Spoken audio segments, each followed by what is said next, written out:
로마서 5장 9절. 그러므로 지금 우리가 그리스도의 피로 의롭게 되었으니 그리스도로 말미암아 하나님의 진노에서 구원을 얻으리라는 것은 더욱 확실합니다.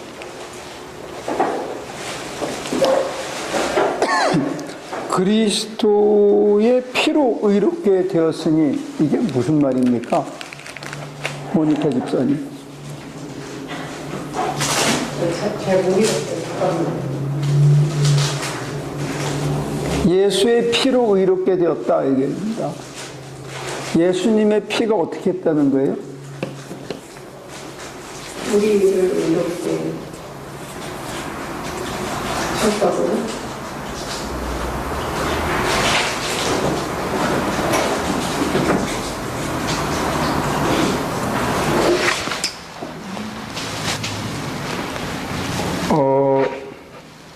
이민교에서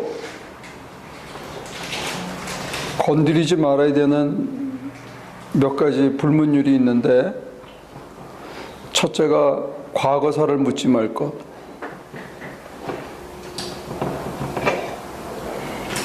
두 번째 성경의 권위를 건드리지 말 것,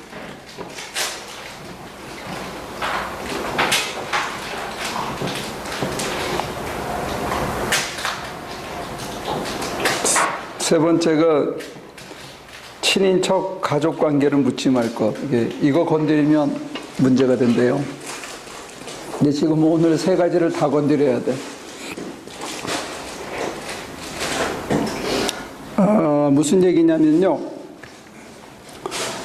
지난 2주 동안에 우리가 과거에 겪었던 어떤 일이 좋은 일이든 나쁜 일이든 그 기억이 우리를 하나님과 더 가까워지는데 발목을 잡는 요소가 되거나 내가 오늘 여기서 살아가고 있는 것을 자유롭지 못하게 하는 요소가 될 수 있다 하는 얘기를 했었어요.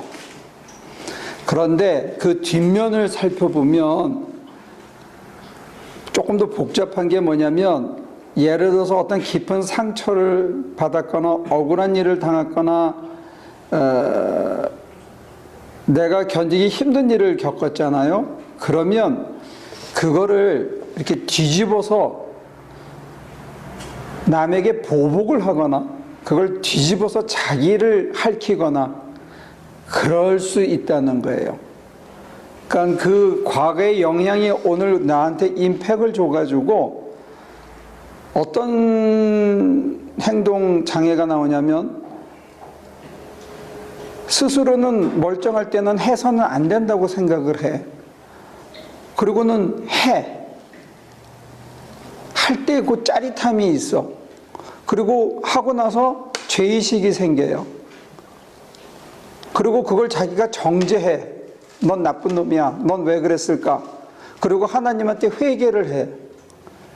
그리고는 다음에 또 해. 이게 반복되는 이유는 뭐냐면, 이게 재미가 있어서 그런 거예요. 베네핏이 있는 거예요.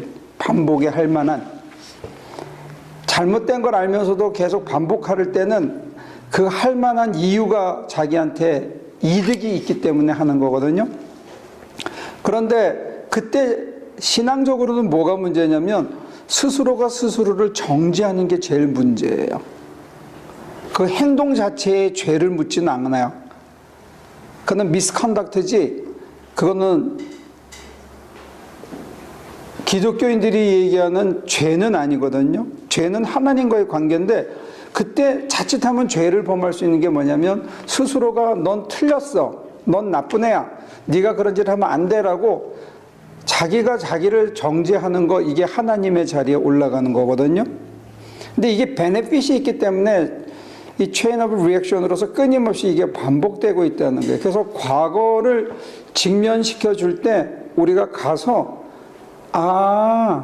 그래서 그렇구나 하고, 처음에는 두려웠는데 두 번째는 그렇게 보고, 세 번째는 정면으로 쳐다보면서 그 백그라운드를 보고, 네 번째는 조금씩 덜 아파지고, 5, 6, 7, 10번 과정을 통해서 수없이 반복하면서 스스로가 스스로를 용납하면 그게 더 이상 자기에게 힘을 못 미치는 때가 온다 이거예요. 그러면 그것으로부터 자유하게 되는데 그 자유하게 하는 것을 가로막는 게 뭐냐면 그게 짜릿하다는 거예요. 그게 베네핏이 있다는 거예요. 그게 자기 자신은 아직도 멀쩡한 이성적인 판단을 할 수 있다고 스스로를 긍정시켜주는 요소도 있고 그 하고 할까 말까 두려움 가운데 행할 때 오는 그 묘미도 있기 때문에 끊임없이 반복하는 이게 10년, 20년, 30년, 40년도 갈 수 있다는 거예요.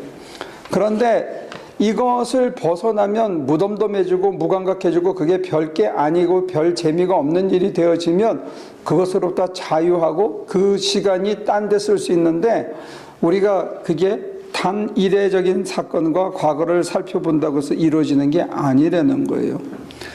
두 번째는 끊임없는 과정을 통해서 어떤 때는 3년, 4년, 5년 걸려요. 직면하고도 그것으로 완전히 자유하게 되는데 근데 이 응축된 힘이 어느 순간에 폭발하듯이 하나님께서 그것으로부터 자유케 해주는 큰 충격의 순간이 있고 그럼에도 불구하고 또다시 반복할 수 있는 여지는 우리가 연약하기 때문에 있다는 거예요. 그래서 과거의 힘으로부터 벗어나는데 이제 쭉 한 가지 과거를 묻지 말라 했는데 지금 과거 얘기를 하는 거예요. 그게 우리를 자유케 하는데 이민교에서 두 번째 건드리지 말아야 되는 게 성경의 권위인데 여러분과 제가 성경의 권위를 지나치게 인정하다 보니까 예를 들어서 그리스도의 피로 구원받았다 하는데 이게 무슨 말인지 모른다는 거예요. 모르고 믿어.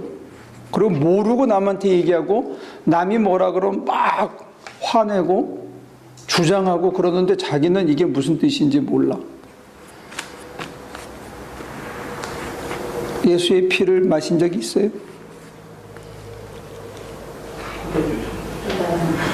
한 달에 한 번 성례전에 참석하는 찍어 먹는 거.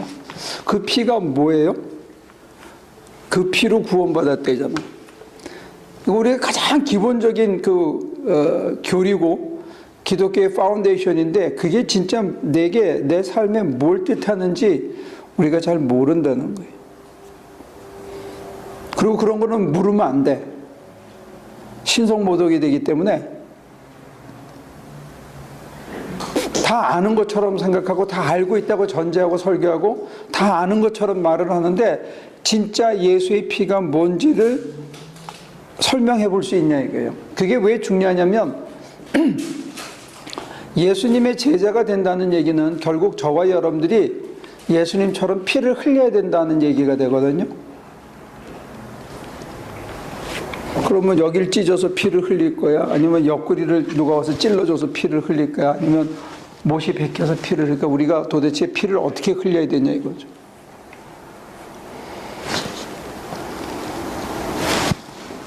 그러니까 몰라서 못 흘리는 거예요, 우리는. 예수가 나를 위해서 피를 흘렸다는 게 뭔지를 모르기 때문에 나도 예수님을 위해서 또는 다른 사람을 위해서 피를 어떻게 흘리는 게 피를 흘리는 건지 모른다는 거예요. 지금 이제 우리가 아슬아슬한 대로 지금 들어가고 있는 거예요. 다 아는 것 같은데 막상 말하라 그러면 참 애매한 이런 것들입니다. 갑자기 말씀 들으니까 생각나는데 애 낳을 때 그 고통이 있거든요. 네. 근데 그 고통을 그게 그냥 고통 아픈 게 아니더라고요. 하나니까 나도 낳고 뛰었는데 이게 애를 낳아 보니까 딸이 예를 들어 저한테 아유 그 어머니가 좀 참 그렇게 나이를 지금 오르구나 이러면 할 수 있는 말이 너도 가서 나와봐 이 소리밖에 안 나오는데 조금 비슷하지 않을까 싶어요. 한 생명을 낳기 위해서 고통을 내가 참았고 피를 흘렸다. 죽을 고생을 쉽게 낳는 사람도 있고 죽이게 낳는 사람도 있고 그런데 수술하기 전에 뭐 주사 맞고 어떻게 낳는 것도 있더라고요. 그 예수님 같은 고통은 아니지만 하여튼 인생 살면서 그 아픔으로는 뭐 최고였던 거예요. 예수님의 피로 내가 구원받았대. 이게 무슨 말이냐 이거.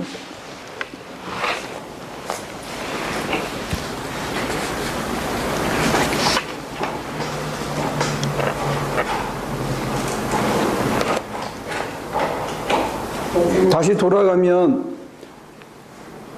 기도 속에서 자기의 과거가 묻고 있는 죄인을 끊을 수가 있거든요. 기도 속에서 그 과거를 직면할 수가 있거든요. 기도 속에서 그 과거에 왜 그런 일이 이루어졌는지 배경을 이해할 수 있거든요. 깨닫고.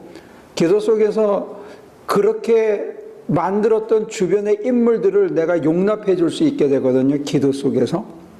그러면서 이제 자유가 시작되는데, 우리가 예수의 피로 구원을 받았다, 그가 나를 위해서 피를 흘렸다 하는 것을 기도 속에서는 어떤 식으로 깨닫게 되느냐 이거예요. 지금 이거는 이성적으로 생각해가지고는 그가 나를 위해 피를 흘렸다는 게 도대체 뭐냐. 예수는 피를 흘린 거는 실제로는 십자가 위에서 한번 흘린 것밖에 없어요. 그래서 우리는 자꾸 십자가 하고 예수님의 삶에 대한 얘기, 공생에 대한 얘기는 잘 안 하고 십자가와 부활에 대한 얘기만 자꾸 한다고요. 그러니까 저하고 여러분들하고 예수님하고는 별 상관이 없어지는 거예요, 자꾸. 그가 어떻게 이 땅에서 살았는지에 대한 삶은 우리한테 별로 중요하지가 않게 돼버려요, 자꾸.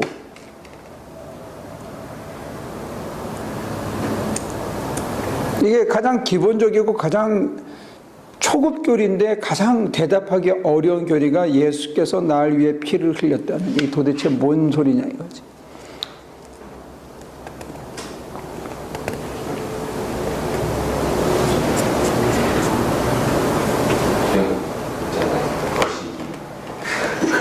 그런 의미로 설명하기는 하지만 대충 그 남쪽 사람들끼리만 통하는 말이지. 경상도 사람들은 못 알아들어. 그러니까 교인은 알아먹는 대충 느낌만 느끼는 거지 또 다른 사람들은 잘 못 알아먹는.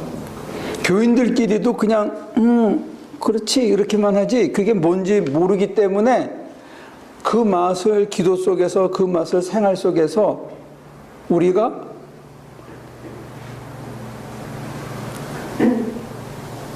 못 본다 이거예요.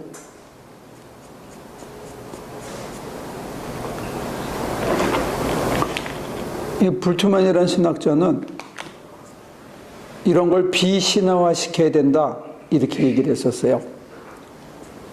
이게 신화의 언어라는 거예요.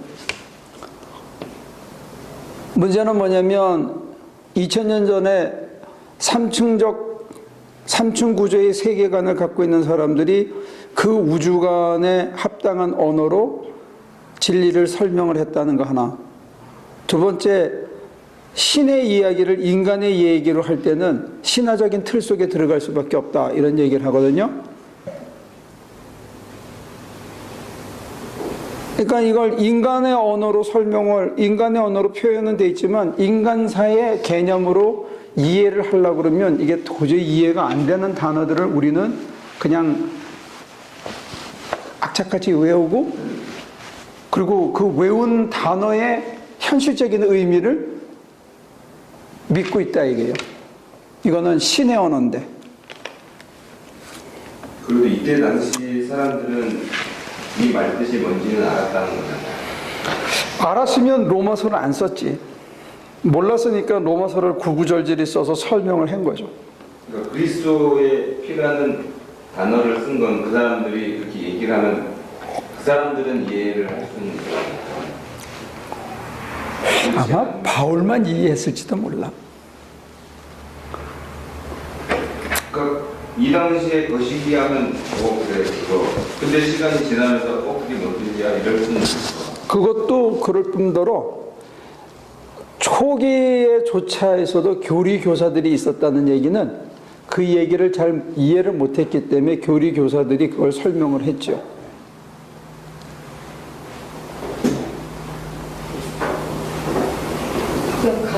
초기에 가장 커먼 익스피리언스는 뭐냐면 성령 체험이에요. 그게 태어나는 걸로 다시 보면 저는 금전적인 예로 제가 아까 말씀드린 거예요. 애들 여자니까 나가자. 그건 이제 목사님의 경험이고 다른 사람들은 어떻게 생각하는지 우리가 한번. 그거는 전반적으로 여자들이 다 아는 거고 또 쉽게 그냥 나는 사람도 있어요. 근데 그 해산의 고통이라고 그러잖아요. 근데 그거를 더 비약하면 더 끌어나가면 전도할 때도 그런 회사간의 고통이 비슷해요. 그게 아픔도 있고, 그리고 너무 말하기 싫은 걸 또 해야 되고, 이건 고통이 있다니까. 그래서 그런 고통으로 보면 가장 세상에서 근접한 일가 아닌가 이런 생각이 들어요. 그럴 수 있겠죠. 하늘이 이렇게 노랗고 쪼개져야 애가 나온다잖아요. 그렇지 않은 사람도 물론 있지만, 이제 저 같은 경우는 그런 고통을 해봤기 때문에, 이게 비슷하다 이런 생각이 듭니다. 아니, 새 생명이 나오는 거잖아요.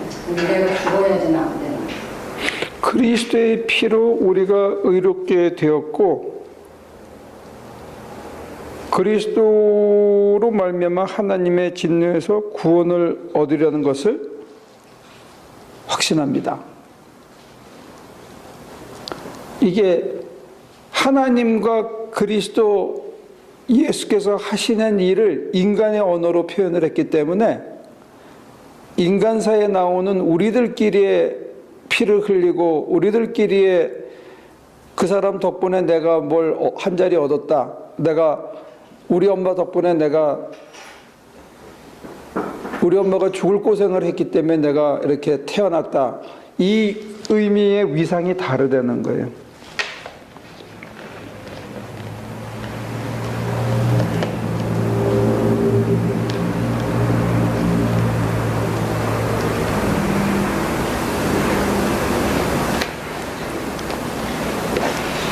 우리는 모르는 걸 믿고 있는 거야. 그럼 모르는 걸 서로 교제하면서 예수님은 누리셨던 것을, 바울은 그나마 근접하게 맛을 봤던 것을 우리는 맛을 못 본다. 근데 바울만 알았다면 더 쉽게 풀어서 설명을 안 해주고 그리스도의 피라고만 정의하고 있는 거야.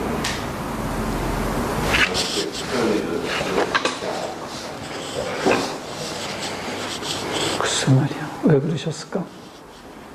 나도 잘 모르지. 바울 선생님만큼 깊은 체험을 못 해봤으니.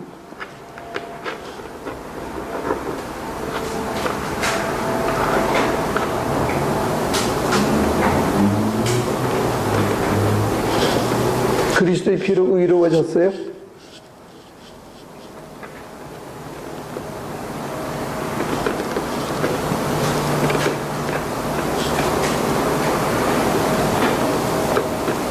하나님이 하신 일, 하나님의 아들이 하신 일을 사람의 말로 표현을 한 거라 이게. 사람의 말로 고백한 거라 이게. 당신이 피 흘리셔서 내가 의롭다고 인정을 받았습니다. 나는 여전히 죄인인데도 불구하고 내 공로가 아닙니다. 내 힘이 아닙니다. 내 능력이 아닙니다. 내 스스로 의로워진 게 아닙니다. 이건 전적으로 당신의 피 때문입니다. 당신이 날 위해 죽으셨기 때문에 그런 겁니다. 이렇게 표현하는데 그게 전부 하나님이 하신 일, 신이 하신 일, 신이 예수 안에서 하신 일을 사람의 언어로 표현했던 거예요.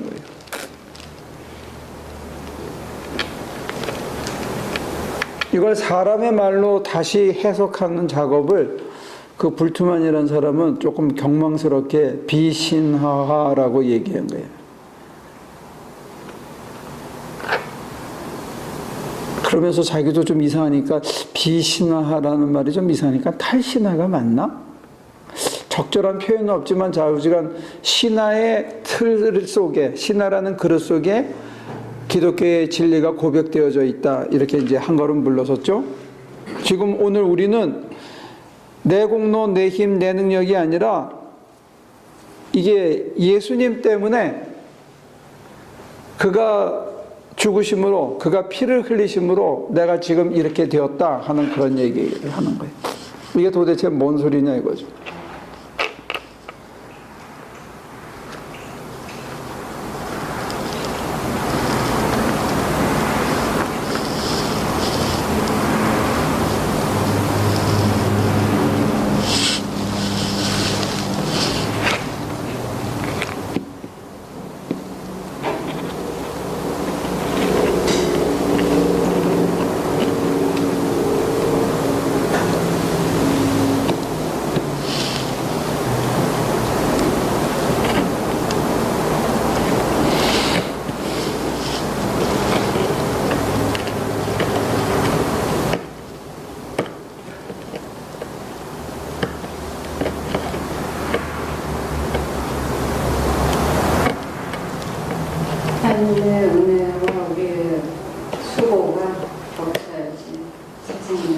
감리교 목사가 하는 얘기, 시너지라는 얘기하고 있는데.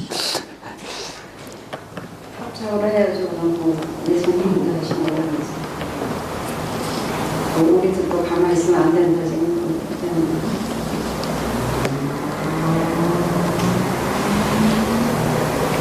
여러분들의 기도 생활 속에서는 이게 어떤 식으로 체험돼요?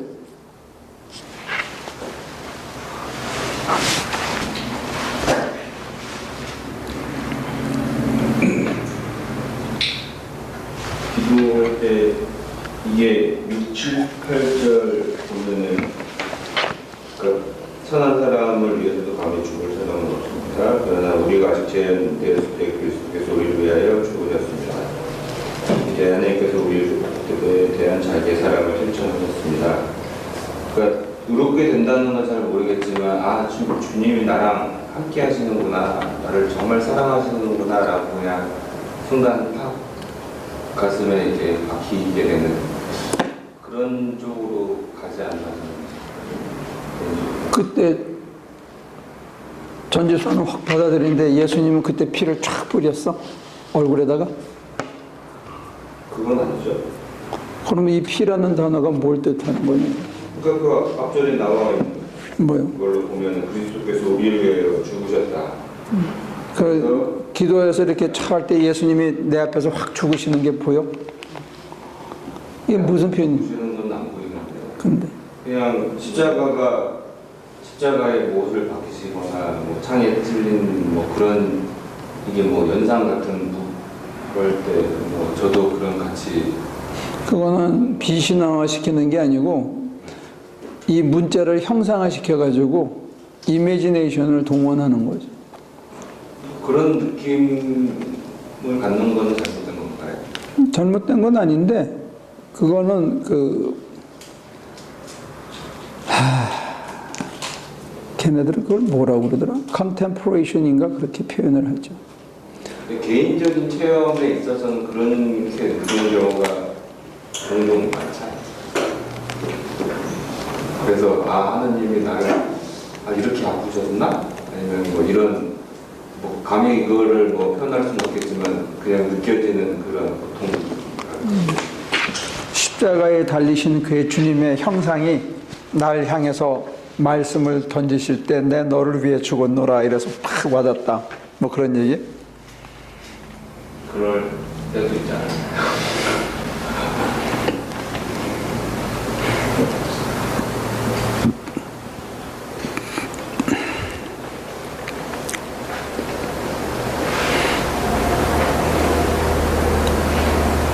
그때 중요한 거는 바로 너라는 어떤 일대일의 관계 같은 거겠죠.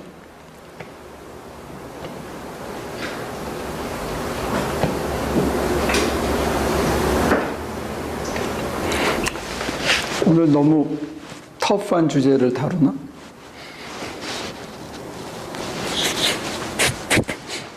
가장 베이직한 건데 저도 설명하기가 참 힘드네요. 근데 이 단어가 주는 의미가 보편타당하게 설명되기는 어렵지만 개인적으로는 이렇게 개인의 체험이나 이런 걸 통해서 좀 이렇게 나한테는 이해되지만 다른 사람이 보기에는 뭐 그런 거 가지고 라고도 할 수 있는 그런 거가 아닐까 싶기도 하고. 그렇게 설명들 많이 했죠. 그리고 지금 이제 한 브릿지로서 아까 불트만이라는 사람은 인간의 언어로 신의 행위를 설명했기 때문에 이런 걸 신화라고 부른다. 그래서 인간들 사이에 이해하기 위해서는 그 신화를 비신앙화시키는 것이 필요하다. 이제 이게 이 사람의 하나의 제안인데 아직도 그 영향력은 남아있어요. 1930년대에 발표한 이론이 지금 80년이 지나서도 그 임팩이 있는데 그래서 나온 최근에 그 이해가 뭐냐면 유비라는 단어의 유비. 이 언어 자체가 비유고 메타포라는 거죠. 그런데 제가 왜 이거를 기도 생활과 연결해서 이게 굉장히 중요하다고 얘기를 하냐면 조금 바울의 언어로 다시 한번 볼까요? 18절, 19절을 한번 보실래요?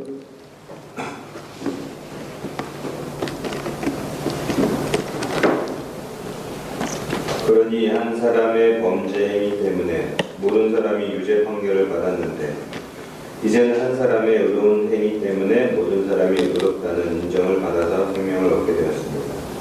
한 사람이 순종하지 않음으로 말미암아 많은 사람이 죄인으로 판정을 받았는데 이제는 한 사람이 순종함으로 말미암아 많은 사람이 의인으로 판정을 받을 것입니다. 순종하고 피는 어떻게 이어져요?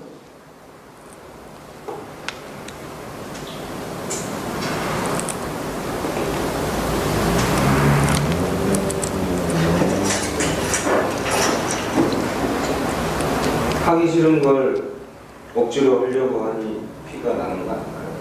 그렇게도 설명할 수 있죠.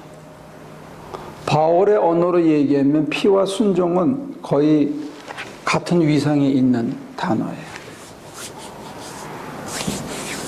예수 그리스도의 순종으로 말미암아 우리가 의롭다함을 인정받고 생명의 왕노로 타는 자리에 들어갔다는 거예요.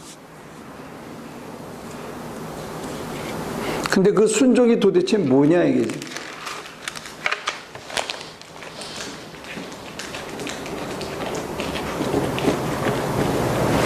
21절을 한번 보죠. 그것은 죄가 죽음으로 사람을 지배한 것과 같이 은혜가 의를 통하여 사람을 지배하여 우리 주 예수 그리스도로 말미암아 얻은 영원한 생명에 이르게 하려는 것입니다. 테오 씨의 생각이 테오를 지배하지 않고 뭐가 지배한다?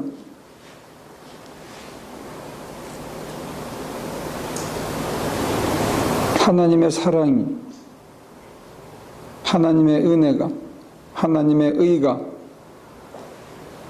우리를 지배하면, 우리를 장악하면 그게 순종이죠.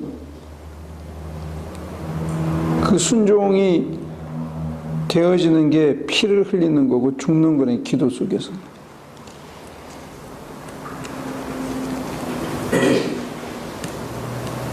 여러분들이 죽음으로, 제가 죽음으로, 여러분과 제가 피를 흘림으로 우리 안에 하나님의 은혜와 하나님의 사랑이 우리를 완전히 지배하시게 함으로써 우리가 죽어짐으로 우리 옆에 있는 사람이 살아나는. 그럼 나는 죽었는데 기도 속에서 나는 어떻게 돼요? 기도가 끝날 때쯤 되면 누가 나를 지배하고 있어?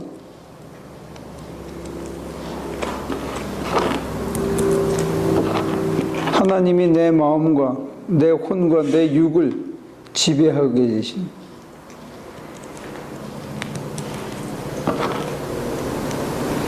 그게 저나 여러분들 기도 생활 속에서는 죽는 것 같아. 피를 흘리는 것 같은데, 그 피를 흘리고 죽은 것 같은데 나만 사는 게 아니라 내 옆에 사람들이 살게 되는 거예요. 그래서 성경의 권위를 건드리지 말아야 되는데 어쩔 수 없이 우리는 성경을 비신화시키고 그 안에서 정말로 뭘 얘기하시는지를 다시 찾아봐야 한다는 게, 피가 뭔지. 그 피는 그냥 예수 이렇게 우리 혈관 잘랐을 때 피가 나오는 그 피를 얘기하는 건 아니라는 거예요. 도대체 뭘 메타포하고 있는가, 뭘 비유하고 있는가, 뭘 가리키고 뭘 지칭하고 있느냐 했을 때 이 피 흘림이 로마서 5장에서는 순종을 뜻한다는 거예요. 은혜가 지배하게 한다는 거예요. 하나님이 그의 존재 전체를 장악하고 하나님으로 가득 차게 하는 거예요. 이게 요한복음 9장에 10장으로 넘어가면 아버지와 나는 하나다.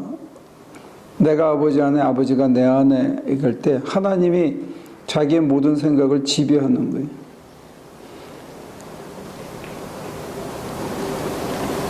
과거의 끈이 강할수록 여러분과 제가 하나님이 우리를 지배하게 하는 걸 저항해요.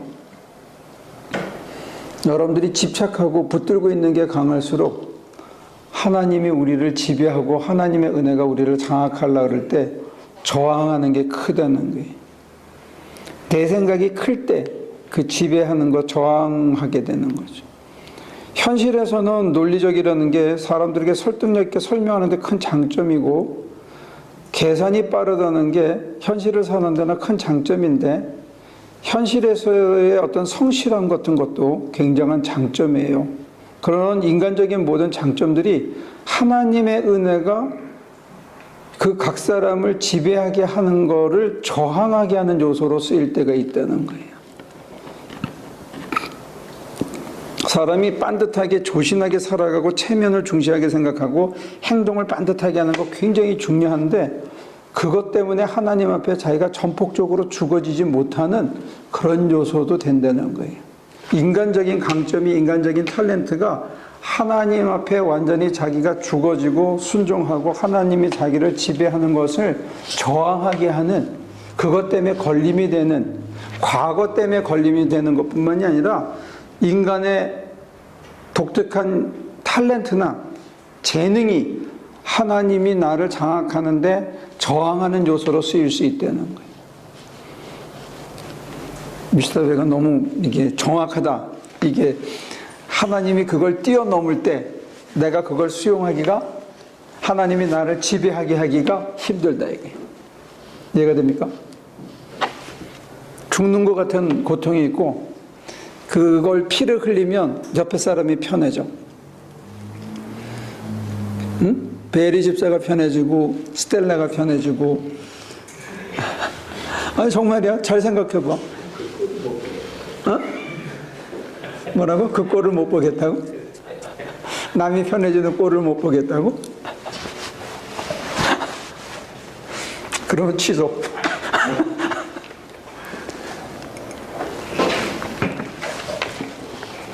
피를 흘린다는 말이 뭔지를 지금 다시 설명하는 거예요. 로마서 5장에서는 그걸 순종이라는 단어로 풀었어요. 피를 흘린다는 거를.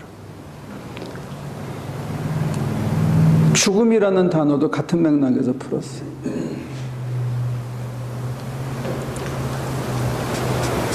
세상에 대해서, 인간에 대해서, 자기 의지에 대해서 요한복음을 보니까 나는 스스로 죽을 권세가 있다고 그러더라고요. 죽음을 스스로 택하신 거예요. 이게 순종이에요. 로마서하고 요한복음을 이렇게 교차해서 읽으면 스스로 받아들인 거예요. 우리는 억지로 받아들이잖아. 근데 그 맨 마지막 결정은 스스로 받아들이는 거예요. 하나님의 은혜가 나를 지배하도록 내가 그때 그 순간에 나를 내려놓는데 이게 피를 흘리는 것처럼 안 해도 되는 거야. 나 하나만 생각한다면. 내 인생 내 맘대로 살고 싶다고 생각하면 안 내려놔도 돼. 근데 나 하나 내려놓음으로써 주변이 다 편해질 수 있대. 그러니까 자기 계산으로, 자기 욕망으로, 자기 욕정으로, 자기 집착으로 문제를 해결해 가는 게 아니고 하나님의 은혜가 나를 지배해서 그 문제 그 너머까지 풀어가는 거예요. 거기에 평화가 있고 자유가 있다는 거죠. 그게 과거로부터 자유해진 것처럼 내 집착과 내 장점과 내 뛰어난 어떤 탤런트나 이 인간적인 요소로부터 자유해지는 거예요. 그래서 하나님의 은혜가 나를 지배하게 하는 거예요. 거기에 자유의 맛이 있는데 이 맛을 만약에 보기 시작한다면 자기를 고집하거나 과거에 붙들려 있거나 내가 가고 싶은 내 생각에 붙들릴 이유가 없다는 거예요. 그러니까 어떤 면에서는 저나 여러분들이 그걸 내려놓음으로써 오는 자유를 더 만끽할 필요가 있다는 거예요.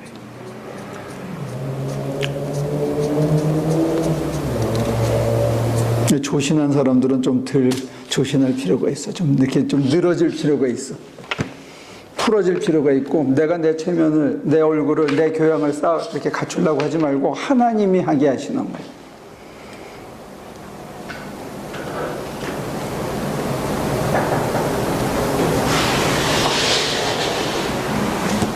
목사가 목회를 자기가 하려고 그러면 무지하게 힘들더라고. 어깨도 아프고 막 뒷골도 땡기고. 근데 어느 날 내가 치사하게 생각을 바꿨어. 이건 내 거 아니다. 누구 거야? 응? 내가 매니저야. 그럼 뭐 열심히 한다고 돈을 더 주는 것도 아니잖아. 그렇다면 뭘 특별히 더 주는 것도 아니냐. 그러니까 시키는 것만 정확하게 시키실 때만 하면 되고 결과에 대해서는 책임을 지지 마라. 이게 굉장히 무책임한 걸 가리키는 건데 자기 인생에 대해서 스스로 책임지지 말라 이거예요. 죄에 대해서도 실수에 대해서도 실패에 대해서도 책임지지 말라 이게. 그건 누구 몫이다?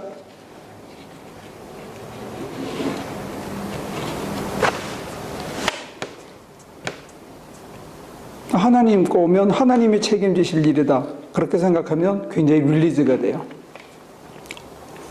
사람들이 나를 어떻게 볼까? 그것도 하나님이 하실 일이거든. 자기 생긴 대로 그냥 가는 거예요.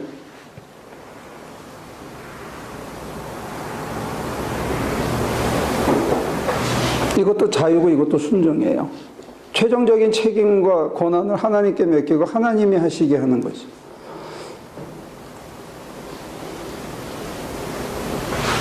교인이 앉는다 할 수 없지 뭐 어떻게 하겠어. 처음에는 이게 다 내 죄 때문인 줄 알았어. 이게 안 되는 게. 근데 되게 힘들더라고. 그러니까 내가 죄가 많아서 내가 중심이 삐뚤어져가지고 내가 옛날에 지은 죄가 많아가지고 애들한테 잘못해서 내가 이렇게 되지. 내가 뭐 나쁜 짓을 해서 그런가 봐. 이렇게 생각했는데 어느 날부터 확 바뀌었어. 이게 내 건가? 내 인생이 내 건가 뭐?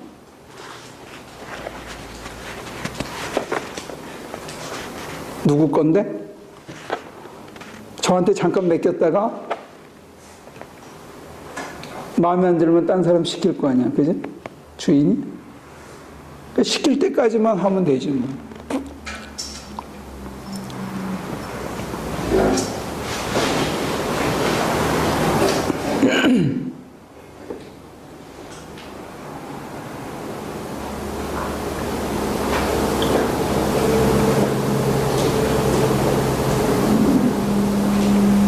그 설교도 잘하려고 기를 썼었어요.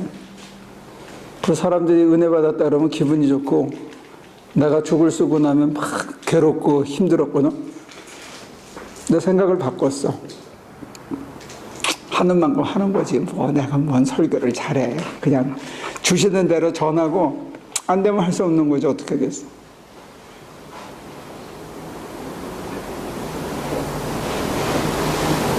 그래서 여러분들이 그걸 열심히 들어주니까 너무 감사한 거지. 몇 사람 자는 사람이 있는 것도 굉장한 챌린지야.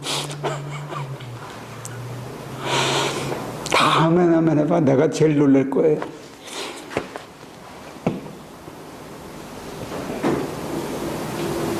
제가 너무 방만하게 일을 하나? 지금 이거 소개시켜 주는 거예요. 자유, 순종, 은혜가 지배하는 삶. 은혜가 지배하도록 내가 죽어야 돼. 내가 죽는다는 게, 내 생각을 죽인다는 게, 내 하고 싶은 걸 죽인다는 게, 내 불안과 두려움을 죽인다는 게 기도 생활에서 그렇게 쉬우냐? 절대 쉽지 않아요.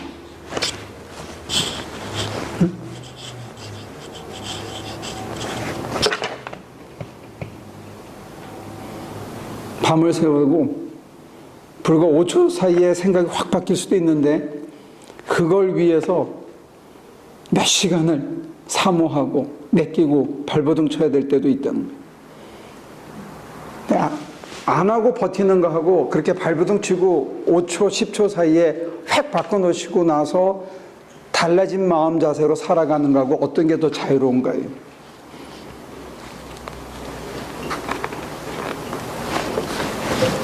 여러분들이 내 거 아니다.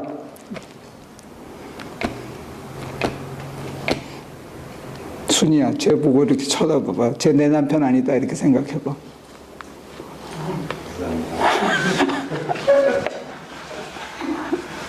어? 그러면 조금 덜 얄미워질 수도 있어. 잔소리도 덜 할 수 있어. 저 정도만 해줘도 굉장히 고마울 수 있어. 저걸 자꾸 내 거다 하니까 힘든 것도 있어.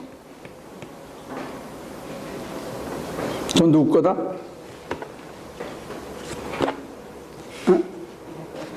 목사님 그렇게 얘기를 쟤 누구 거냐고. 하나님밖에 가질 사람이 없어. 아무도 갖고 싶어 하잖아.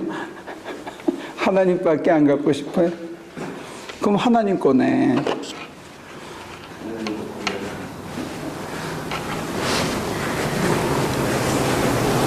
하나님 거다 생각하면 나도 내게 아니고 하나님의 것이듯이 내 남편도 내 것이 아니고 하나님의 것이다 이렇게 생각하면 굉장히 여유가 생겨요. 고기까지가 피를 흘리는 것처럼 힘들고 정말 죽을 것 같이 힘들고 괴롭지만 하나님을 신뢰하기 때문에 그 하나님의 손에 그렇게 맡기고 열어놓으면 그때부터 자유가 생기고 그때부터 또 다른 차원의 사랑이 시작될 수 있다는 거예요. 차원이 달라지는 거죠. 집착하지 않는 사랑, 최선을 다하지만 결과에 연연하지 않는 삶. 하는 데까지 하는데 누구 노래지? 갈 때까지 가자? 아, 그 누구 노래야? 응? 싸이야? 갈 때까지 가자 그랬어? 갈 때까지 가는데 결과에 대해서 연연하지 않는 거야.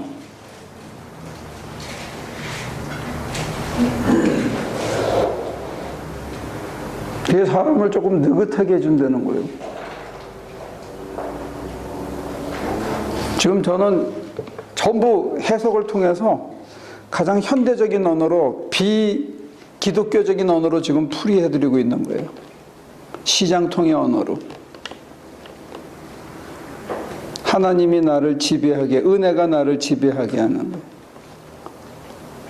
이거 다 내 거 아니라는 거죠. 근데 저한테는 실패나 좌절이 그거를 받아들이는데 도움이 됐어요. 마비가 왔다는 게.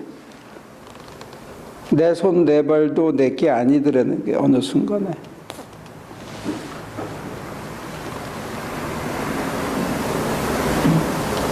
내 자식도 내게 아니고 내 가족도 내게 아니라는 거예요. 선배들이 교회 말아먹는 걸 보면서 자기 거인 것처럼 무슨 파킹장 2개를 달라 이런 얘기 하고 있는데 그게 되냐 이거지. 그게 지 맘대로 되냐 이거지. 응? 자기 거인 것처럼 했었는데 옆에서 2사람이 팔짱 끼고 부축해야 계단 내려오고 이러는 거 보면서 아니라는 거지. 그거를 빨리 받아들일수록 저나 여러분들이 더 자유해지지 않을까. 저는 상상해요. 예수님이 누렸던 그 자유가 뭘까.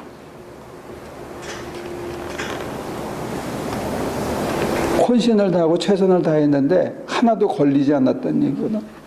그분이 누렸던 그 자유가 도대체 뭘까.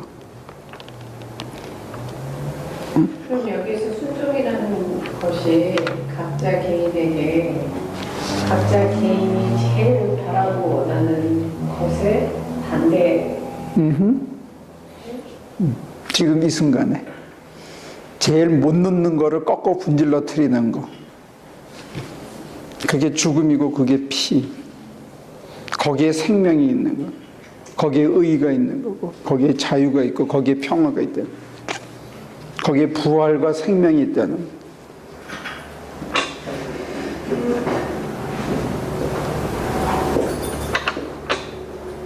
우리하고는 조금 다르지만 특히 선불교에서는 앉아서 뭘 하냐면 단어 하나를 가지고 나머지 떠오르는 모든 생각을 다 깨부시는 거야. 어? 무슨 생각이 떠오르면 네 먹고 하고 묻든지 너 누구냐 하고 묻든지 그거 다 무라고 얘기하든지 다 공이라고 하면서 다 까부시는 거야. 자기의 모든 것들을. 다 없애버리는데 걔네들은 화두라는 그 방편을 써요.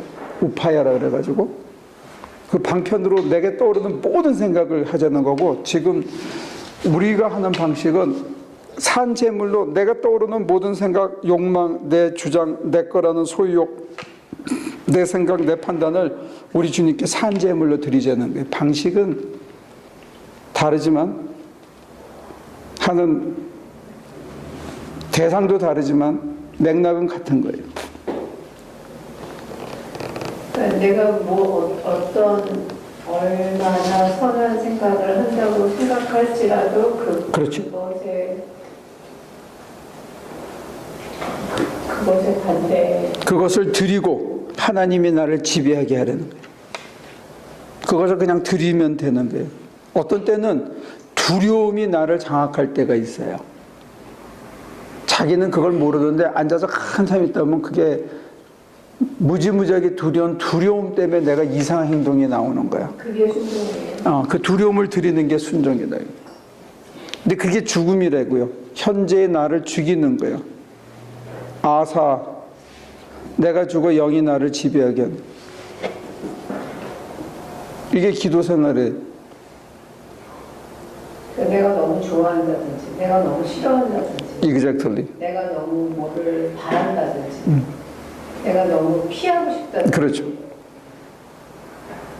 그래서 결국은 누굴 죽이냐면 그런 것을 다 포함하고 있는 옛자인 나를 죽이는 거예요.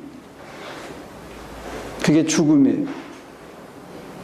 그래서 내 안에서 옛 사람이 죽고 성령으로 말미암아 새 사람이 다시 전혀 다른 각도에서 생각하고 전혀 다른 각도에서 받아들이고 전혀 다른 마음의 자세로 다른 사람을 바라보는 내가 옛사람 안에서 다시 태어나는 거예요. 언제? 새벽녘에. 그래서 하루를 살아가는 거예요. 그래서 이전에 좋던 곳 이제는 가봤고 초막이나 궁궐이나 거디나 하늘나라라는 게 매일의 삶에서 노래되어져야 된다는 거죠. 그게 자유예요. 그래서 처음에는 고통으로 시작했는데 나중에는 찬송으로, 감사로. 그래서 내가 안 죽어서 문제가 된다는 거를 자기가 받아들이는 거죠.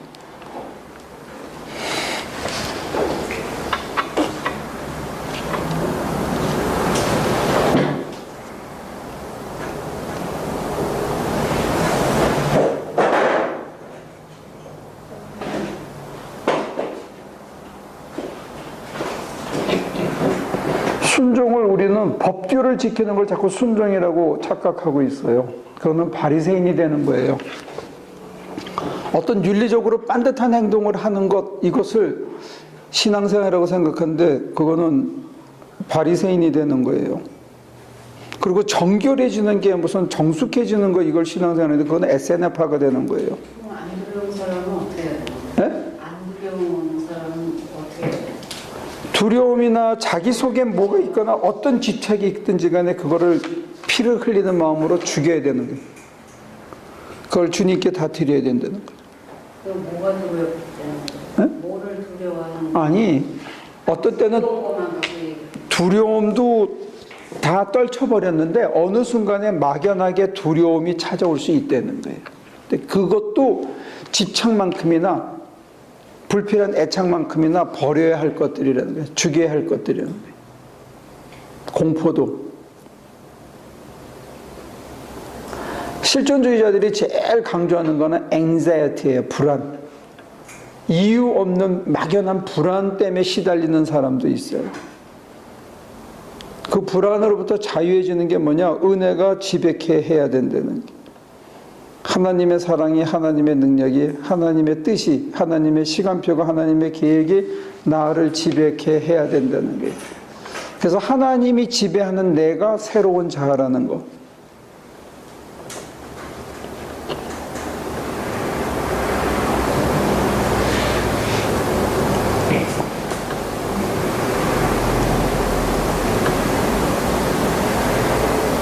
너무 결론으로 확 달려왔나? 중간에 뭐가 빠지지 않았어요?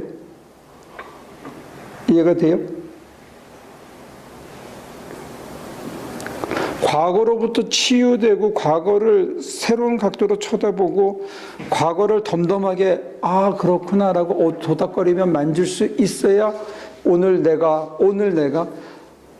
평화롭게 자유롭게 덤덤하게 살아갈 수 있듯이 오늘 내게 떠오르는 그 모든 것들을 무화시킬 필요가 있다는 거예요. 내려놓을 필요가 있고 맡길 필요가 있고 죽일 필요가 있다는 거예요. 때로는 어떤 것들은 정말 피를 철철 흘리는 것처럼 하고 나를 위해서는 해야 할 필요가 없는 것들을 남을 위해서 피를 흘리면서 포기해야 할 것들이 있다는 거예요.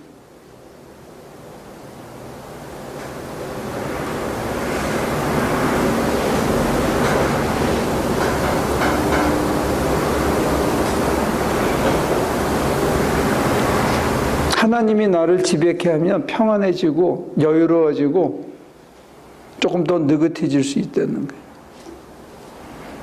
그러니까 설교도 하나님이 하게 하시고 목회도 하나님이 하게 하시고 신방도 하나님이 하게 하시고 목회 계획도 하나님이 하게 하시고 나가서 노가다 치는 것도 하나님이 하게 하시고 사람을 만나도 하나님이 하게 하시고 안 그러면 열받아서 뒤집어질 텐데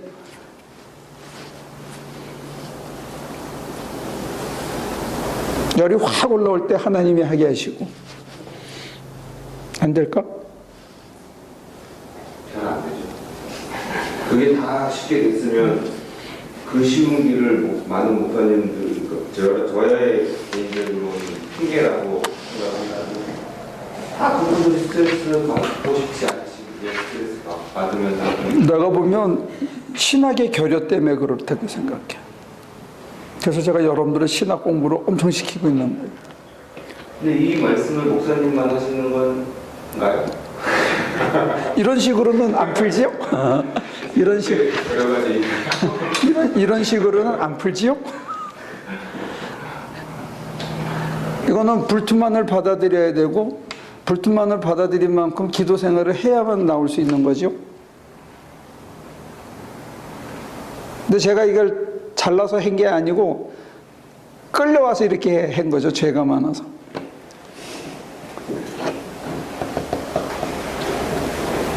하다 보니까 이렇게 된 거죠. 그래서 여러분들에게 소개하는 거죠. 제가 봤을 때는 제일 중요한 게 신학의 부재라고 봐요.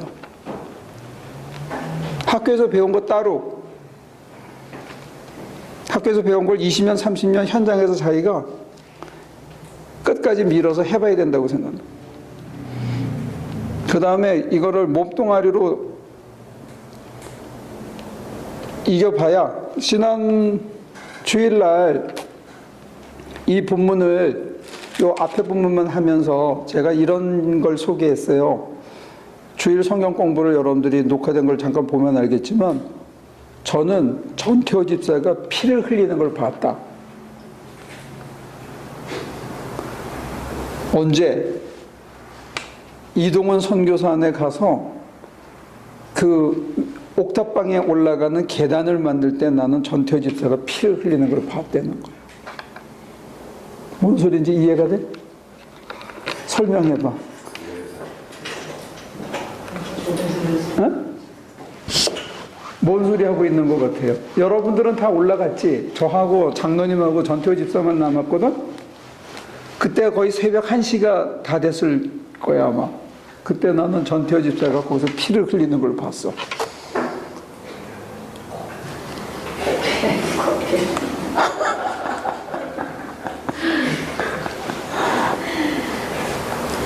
응?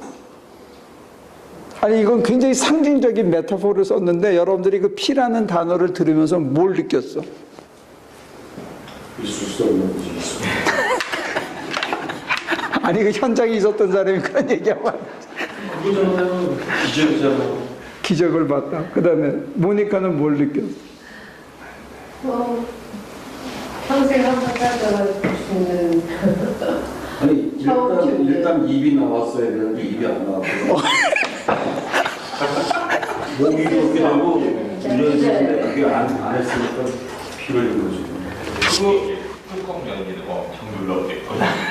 아니 그러면 그게 피를 흘린 게 아니라 승어가 된 거잖아요. 피를 흘리면 이게 나오게도 해야 되는 게 피를 흘리는 아니야. 아닐까요? 아니지. 그게 아니에요. 아니, 장로님이 좋은 지적을 해준 거거든. 똑같은 걸 느낀 거지. 아니 그 피가 흘려서 평화를 맛본 느낌 아니에요? 그렇게 대답하시면은 목사님이 우리는 순종이 율법을 따라가는 거라고 알고 있는 것처럼 아까 말씀하셨잖아. 우리가 그래? 그렇지 않잖아. 근데 목사님 자꾸 그렇게 생각하신다니까 그러시면 승화까지는 아니었는지도 몰라. 네가 완전히 거기서 전혀 막 이거 할렐레 하면서 좋아가지고 끝까지 했던 건 아닌데, 근데 그게 무슨 돈을 받아서도 아니고 칭찬을 들어서도 아니고 아무도 칭찬 안 해줬거든. 아무런 현실적인 보상이 없었는데 그걸 끝내 참으면서 아까 장로님이 얘기한 것처럼 입도 안 나오고 이렇게 투덜거리면서 불만에 찬 행동도 아니었고 하여튼 그걸 끝까지 성실히 하더라고요. 남을 위해서. 난 거기서 근데 지금 왜 그래요? 어? 그러니까 안 했잖아요. 민망해서 그래. 지금 이제 트집 잡는 건데 괜히 민망해. 나는 주일날도 얘기했지만 오늘 다시 얘기하는 게 그날 나는 전태호 집사가 피를 흘리는 걸 봤어. 그게 피. 일을 하도 갈아가지고 틀렸다. 이런 헛갈리는 생각. 근데 저는 여러분들도 예를 들어서 저기 미스터 배도 처음 와가지고 얼마 안 됐을 때 우리 저기 박명환 선교사네 갔을 땐가 다리를 질질 끌면서 또 기어 올라가고 내려오고 그랬었지. 우리는 그 다음에 총 맞아놓고 바로 또 이랬잖아요.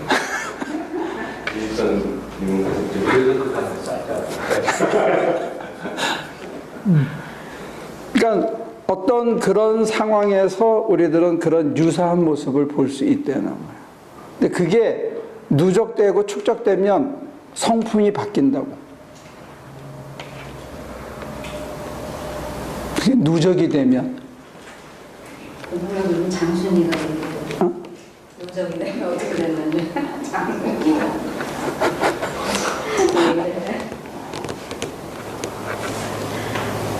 근데 이제 우리가 현실적인 어떤 그 뭐 물질의 축복, 건강의 축복 이런 현실적인 보상을 생각하지 않으면 사람의 세계관이나 가치관이나 성품이 바뀌면 상대적인 조건이 어떻든지 간에 그 세상을 바라보는 자기의 중심은 자유로워질 수 있는 거예요.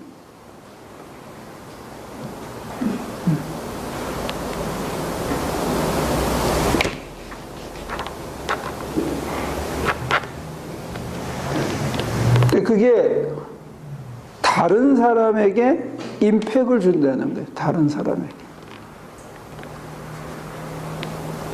알게 모르게.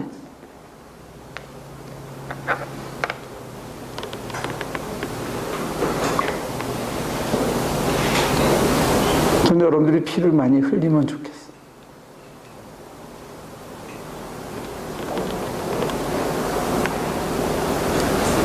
그로 인해서 다른 사람이 나도 저 감동이다. 나도 저렇게 이런 마음이 들면 저 힘이 행여 하나님으로부터 온 거라 이런 임팩이 만약에 가면 그 사람들도 하나님과의 관계에 새로운 문을 열 수 있는 빗장을 저나 여러분들이 도우미가 돼서 살짝 길을 보여주는 손가락으로 때로는 빗장을 풀어주는 손가락으로 쓰일 수 있다는 거예요. 이게 대속이에요. 기독교가 지금까지 붙들고 온 대속이라는 개념이 그거예요. 이게 예수님만 하신 게 아니고 저도 여러분도 할 수 있는 거라는 걸 지금 강조하는 거예요. 그리고 이게 선교지에서만 일어나는 게 아니고 우리의 일터에서도 가능하다는 거죠. 근데 그게 누적이 돼서 성품이 됐을 때 사는 게 훨씬 쉬워질 거라고 나는 믿는 거예요. 그 모습을 저는 예수 안에서 봤기 때문에. 그래서 이게 더 쉬운 길이다.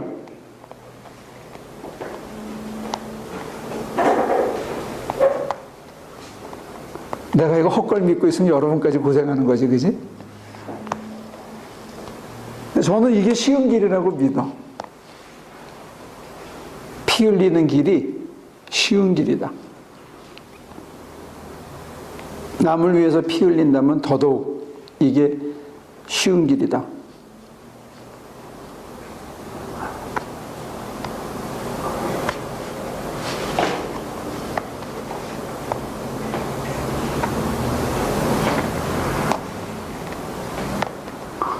우리들은 뭐 이를테면 지난번에 여기 최남영 선교사님네 갔을 때 그저 늘 하던 대로 내지는 뭐 특별하게 유별나게 행동한 건 아니잖아. 비가 좀 왔을 뿐이지. 그렇지 않아요? 이걸 빨리 끝내야 그 다음날 집에 간다 이런 순수하지만 순수한 사심 이런 것 때문에 했지만 그게 다른 사람한테는 임팩을 줄 수가 있죠. 격리도 줄 수 있고. 아니면 속으로 욕했겠지. 저런 또라이들이 다 있나 이렇게. 태호야, 우리 간 다음에 욕하셨대? 저런 또라이들이 다 있나 이렇게. 근데 우리는 그냥 크게 유별나게 그날 무슨 보여주기 위해서 쇼업하기 위해서 아니면 무슨 큰 계시를 받아서 한 게 아니라 그냥 하던 대로 한 거고 다만 그 전창훈 권사가 아이디어를 내서 쓰레기 봉지를 우리가 노가다 칠 때 입듯이 그냥 입고 한 것뿐이라 밤 10시쯤 됐었겠지만